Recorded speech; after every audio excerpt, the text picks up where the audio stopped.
Hello everyone, welcome to Slay the World, Boom Bus and Mansion. Now we at Putrajaya International Conference Center for the food and fabulous the Catwalk Master Asia 2026. Congratulations once again for our winner adult category for the Catwalk Master Asia 2026.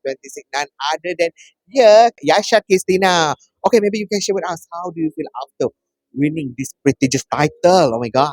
First, I want to thank you. I would like to thank you for everyone for support me and also with Syafiq K sebab dah bagi peluang pada saya dan memberi kepercayaan pada saya. And sekarang saya sangat happy sebab yalah kita dapat hadiah. Yes.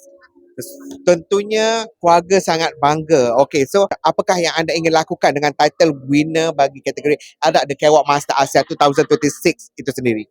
Apa lepas ni saya akan buat? Saya akan start catwalk balik.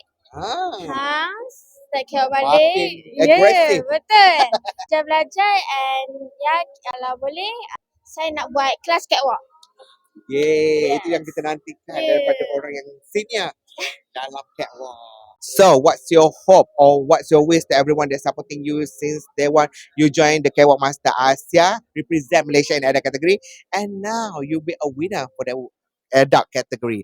Okay, firstly nak berterima kasih pada of course my ibu bapa, my umi, my abuya kerana selalu menjadi tulang belakang saya dan my coach Kif Alfaris and my mua sentiasa siapkan saya dan Faris Saleh sentiasa ada di belakang saya untuk siapkan saya dan cantikkan saya untuk atas pentas. Kepada organisers, KIS terima kasih sebab dah percayakan KIS dan bagi peluang kat KIS.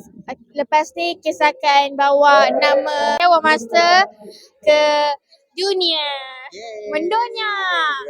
Okay, congratulations once again Yasha Christina for winning the title for adult category for the Catwalk Master Asia 2020. You totally make Malaysia proud of you. And best of luck to you to be a catwalk trainer in the future. See you again and bye-bye.